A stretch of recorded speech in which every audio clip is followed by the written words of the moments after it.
The weight of the wounded and dying pressed down upon Zara Mitchell's shoulders as she moved swiftly between the beds in the makeshift field hospital. Once a small countryside school in the French village of Saint-Mere, it now housed 43 wounded Allied soldiers, the walls still decorated with children's alphabet charts and watercolor paintings, incongruous backdrops to the suffering that filled the room. Outside, spring was giving way to summer in Normandy, 1944. 3 weeks had passed since D-Day, and the push inland continued with ferocity that sent a steady stream of broken men through their doors. Zara's white nurse's cap was stained with sweat, her uniform bearing witness to the day's work in smears of blood and iodine. "Mitchell," called Dr. Harrington, his voice cutting through the moans and murmurs that formed the room's terrible chorus. "We've got another coming in. Military police are bringing him." Zara nodded, quickly finishing the dressing she was applying to Private Wilson's shrapnel wound. "Just a moment, sir." Her Tennessee accent had softened during her 2 years overseas, but it still clung to her words like honey to a spoon. As she reached for fresh gauze, the double doors at the entrance swung open. 2 MPs entered, half dragging a man between them. His flight jacket was torn and blooded, his face bruised, but it was the color of his uniform trousers that caused the room to still, the distinct Feldgrau of the Luftwaffe. "German pilot," announced the taller MP, Sergeant Brooks. "Shot down near Carentan. Field command says to patch him up for interrogation." The wounded Americans who were conscious enough to notice turned their faces away or stared with undisguised hatred.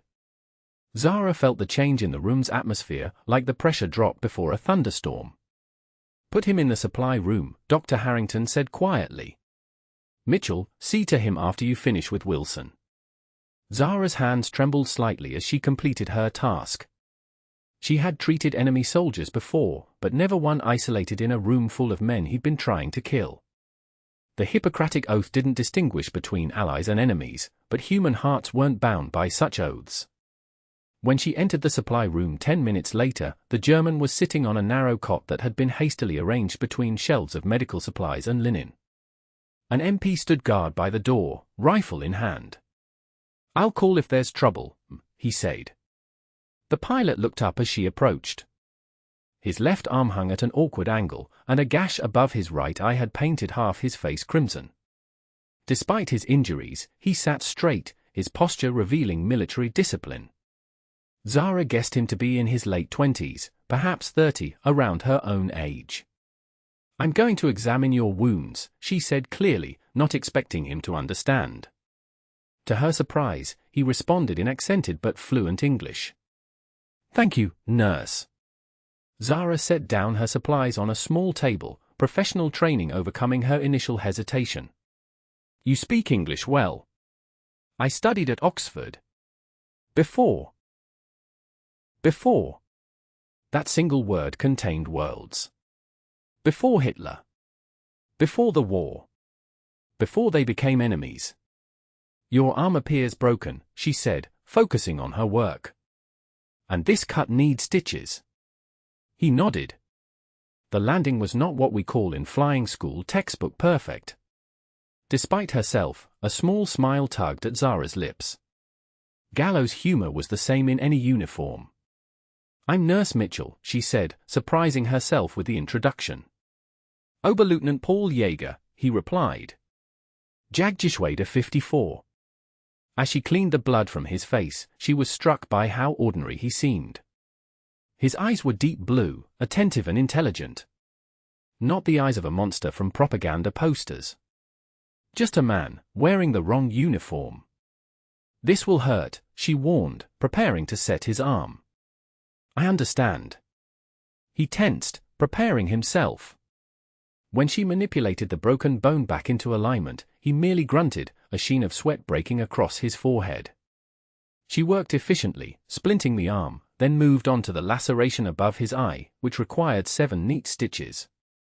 "You have steady hands," he observed as she worked. "My father was a watchmaker," she replied.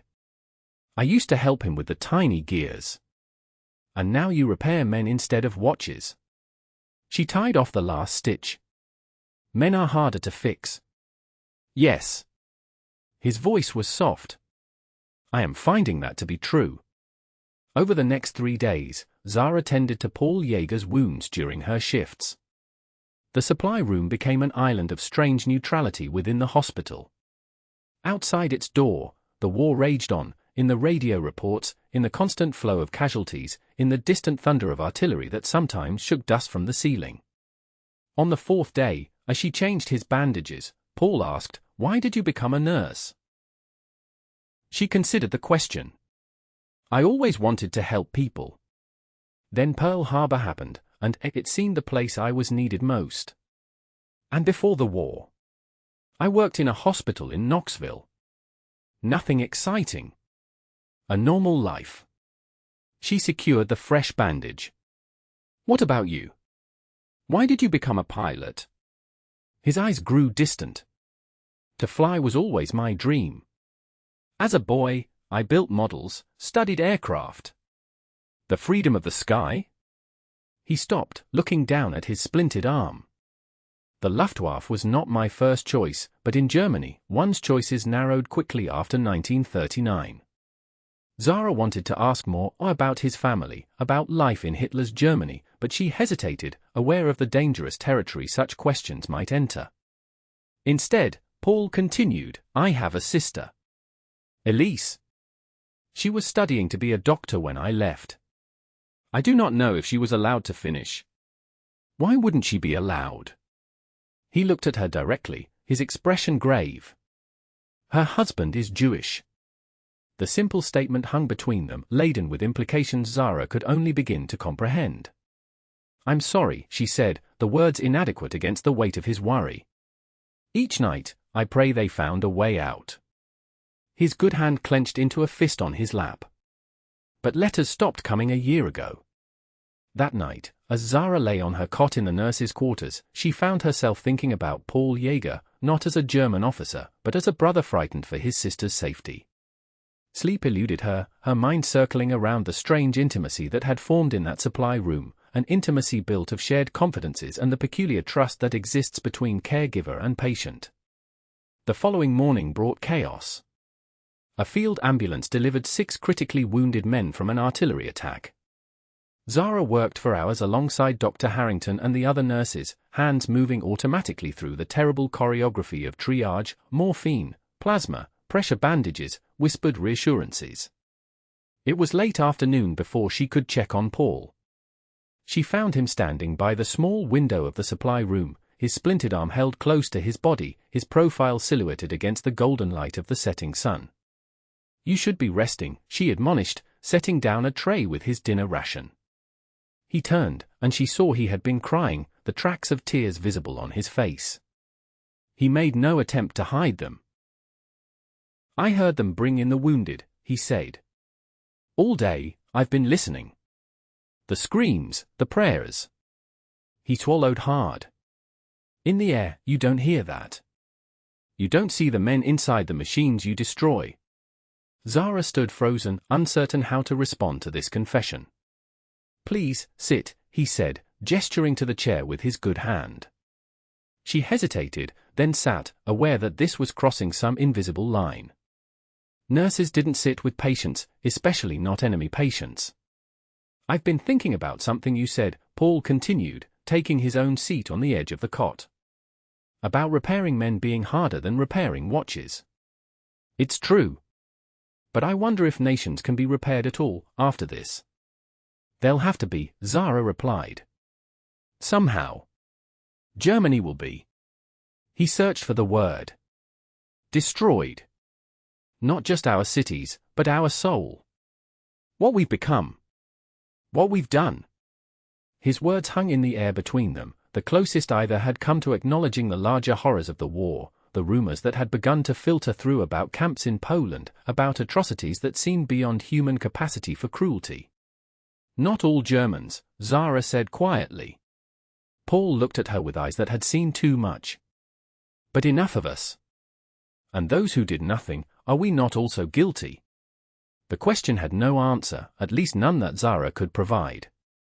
Instead, she found herself sharing a story from her childhood, about her grandmother teaching her to make biscuits, about the smell of the kitchen on Sunday mornings.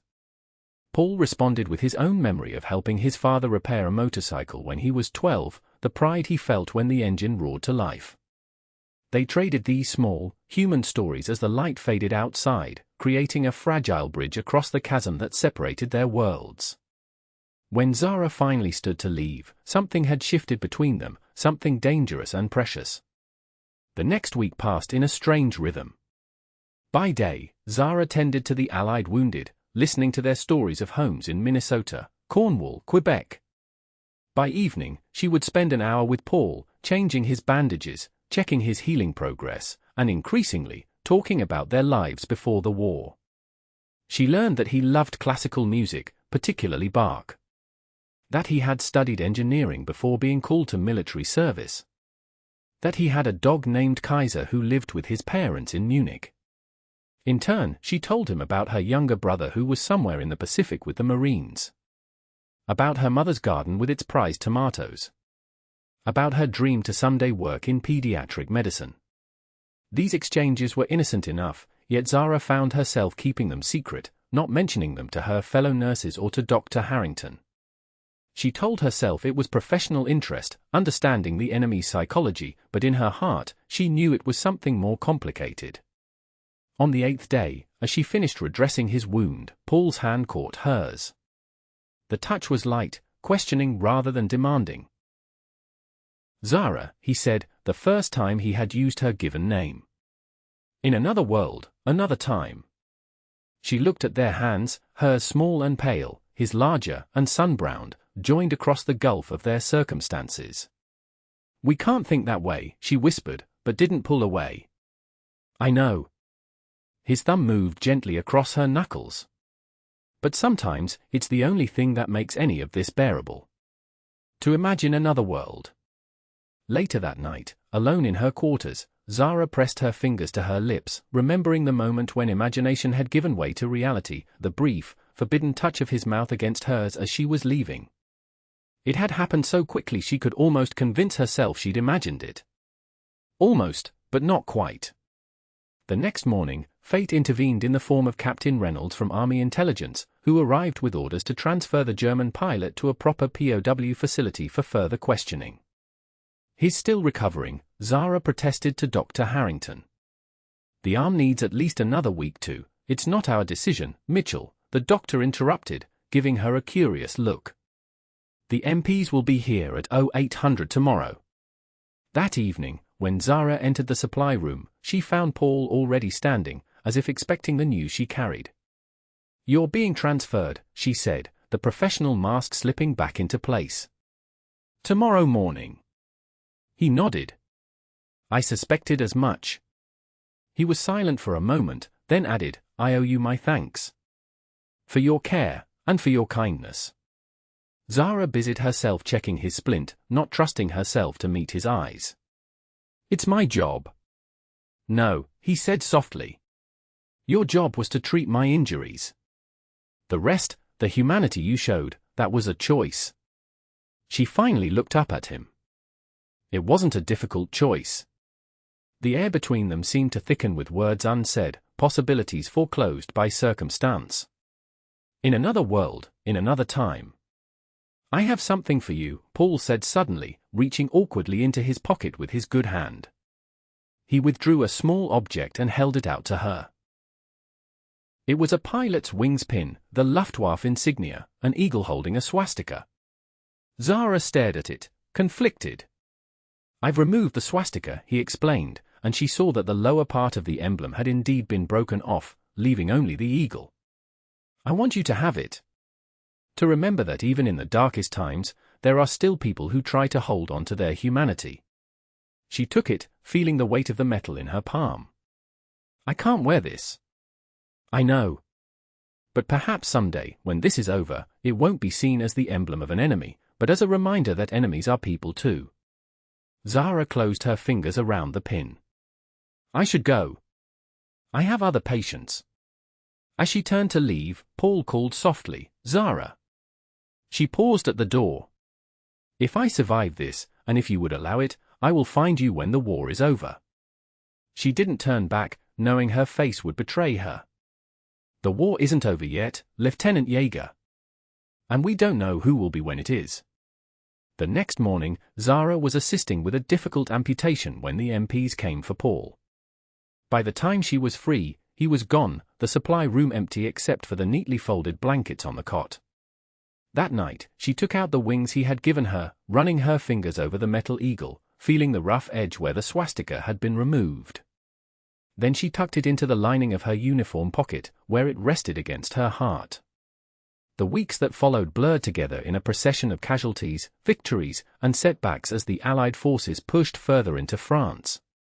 Zara threw herself into her work with renewed dedication, as if the intensity of her effort could fill the strange emptiness that Paul's departure had left.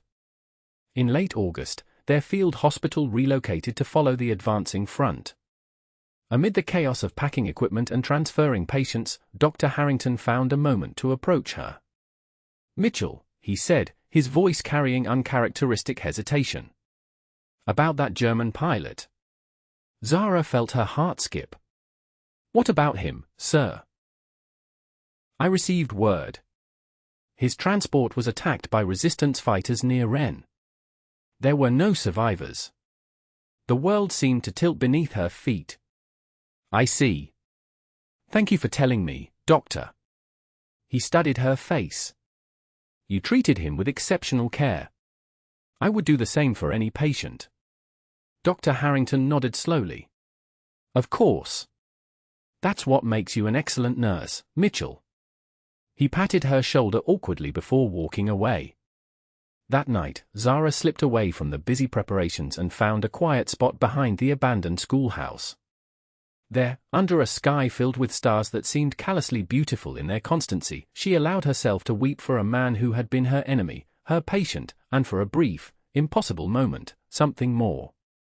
The war ground on. The liberation of Paris. The Battle of the Bulge. The crossing of the Rhine. Zara's unit moved with the front, setting up field hospitals in abandoned buildings, in tents, once even in the undamaged wing of a bombed-out monastery. She wrote letters home faithfully, describing the French and Belgian countryside, the resilience of the local people, the courage of the wounded soldiers. She never mentioned Paul Yager. That memory she kept buried deep, like the wings pin that remained hidden in her uniform pocket, transferred from one to the next as they wore out. In April 1945, news came of President Roosevelt's death. 2 weeks later, reports arrived of Hitler's suicide in his Berlin bunker. On May 7, Germany surrendered unconditionally. The celebration among the Allied forces was tempered by exhaustion and the growing awareness of the devastation that the war had wrought across Europe. For Zara, victory brought relief but also a strange hollowness, as if she had been running for so long that the sudden stop left her dizzy and disoriented. In June, her nursing unit was reassigned to a rehabilitation hospital in England, where wounded soldiers would recover before being sent home. The facility was a converted country manor house near Dover, its elegant rooms now filled with hospital beds, its gardens becoming outdoor therapy spaces for men learning to walk with prosthetic limbs or regaining strength in damaged bodies. One afternoon in late July, Zara was supervising a group of ambulatory patients in the Rose Garden when Nurse Collins came rushing out. "Mitchell, you're needed inside. Dr. Warner wants you to assess a new arrival." Zara handed over her clipboard. "Of course. Where is the patient?" "East Wing, private room at the end of the hall." Some kind of special case, he was transferred from another facility this morning. Curious, Zara made her way through the manor's long corridors, her sensible shoes clicking against the polished floors. The East Wing housed officers and special cases, men with particularly complex injuries or those requiring isolation for medical reasons. She knocked lightly on the door at the end of the hall, then entered when a voice called, "Come in." The room was bright with afternoon sunlight streaming through tall windows that overlooked the distant channel. A man stood by those windows, his back to her, one arm in a sling. Something about his posture, the set of his shoulders, sent a jolt of recognition through her before he even turned. "I need to assess your," the words died in her throat as he faced her. Paul Yager looked both the same and utterly changed. Thinner, his face bearing new lines, a scar running along his jawline that hadn't been there before. But his eyes, those were exactly as she remembered, blue and clear and seeing directly into her. "Hello, Zara," he said quietly. She took an involuntary step backward, her hand finding the door frame for support.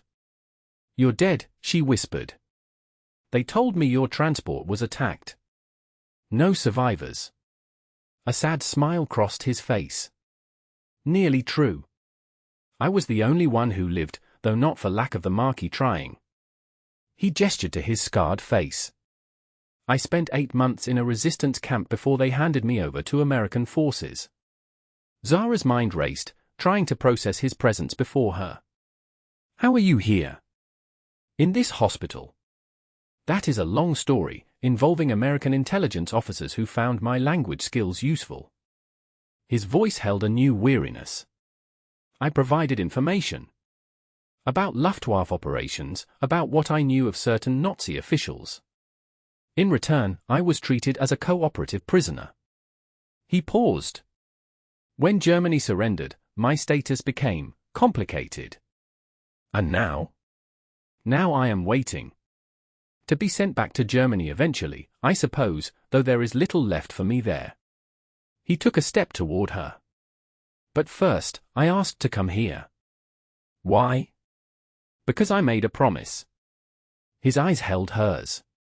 "I said I would find you when the war was over. And now it is." Zara's training asserted itself, providing refuge in routine. "I need to check your wounds," she said, moving to the bedside table where his chart lay. Paul let her retreat into professionalism, submitting to her examination with the same quiet dignity he had shown in that supply room in France. His injuries were mostly healed, the broken arm had mended, though with some loss of mobility. The scar on his face continued down his neck to his shoulder, evidence of a burn that had been treated but would always mark him. As she finished her assessment, her fingers hovering over the burned scar, he spoke. "I kept you alive in my mind. During the worst times, I would think of that room, of our conversations. Of the nurse who saw me as a man, not just an enemy." Zara finally allowed herself to truly look at him, to see beyond the patient to the man. "I kept something too," she said, reaching into her pocket and withdrawing the wings pin she had carried all these months. Paul stared at it, then slowly extended his hand. Zara placed the pin in his palm, their fingers brushing in a contact that sent warmth up her arm. "You kept it," he said wonderingly. "I'm not sure why. I think perhaps you do know." He closed his hand around the pin. "The question is, what happens now?" Zara glanced toward the door, suddenly aware of their precarious situation. A German former POW and an American nurse. The war might be over, but its divisions remained. "I don't know," she admitted. "This isn't like in storybooks. There are still complications." Paul nodded. "Yes. Many. My future is uncertain. I may be repatriated to a Germany that no longer exists as I knew it. You have your own life to return to in America." "Yes." They stood in silence for a moment, the afternoon light bathing them in gold, the distant sound of patients in the garden floating through the open window. But Paul continued, his voice low and intent, "If there is one thing this war has taught me, it is that life is too precious to waste on fear of complications." He reached out, his fingers hovering near her cheek without quite touching it. "In that supply room, we found something rare, Zara. A connection that transcended the uniforms we wore." Zara felt tears threatening, blurring her vision. It was wartime. Emotions are heightened in such conditions. Perhaps. Or perhaps war simply strips away pretenses, leaving only what is true and essential. She wanted to believe him. Wanted to believe that what had grown between them in those few days was real and not a phantom born of extraordinary circumstances. "I'll be discharged soon," she said, her voice barely above a whisper. "Sent home to Tennessee." "I understand." He lowered his hand. "I just needed to see you once more. To thank you, not only for saving my life but for reminding me of its value when I had begun to forget." Something broke loose in Zara's chest, some final barrier of restraint. Write to me, she said suddenly. When you know where you'll be sent, write to me. Hope kindled in his eyes. You would want that? Yes. The simplicity of the answer surprised her with its certainty. Yes, I would.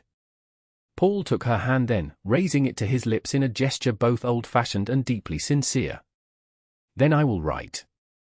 And perhaps someday, one day at a time, Zara interrupted gently.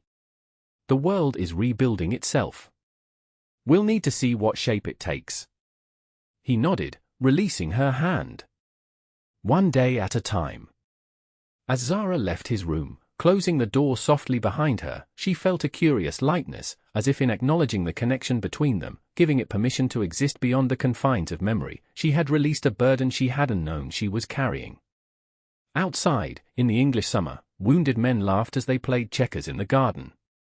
Nurses called to one another across the lawn. Overhead, planes flew peacefully, no longer harbingers of destruction but simply machines carrying people from one place to another. The world was indeed reshaping itself, finding its way back to normalcy even as it incorporated the scars of what had happened. And somewhere in that healing world, Zara thought, there might yet be a place where an American nurse and a German pilot could find a path forward, not despite their past, but because of it. Because they had glimpsed each other's humanity in a supply room during humanity's darkest hour, and having once seen it, could never again look away. She touched her pocket, where the impression of the wing's pin remained even though the object itself was gone, passed back to its rightful owner, a talisman of possibility in a world struggling toward peace. Not an ending, but a beginning. One day at a time.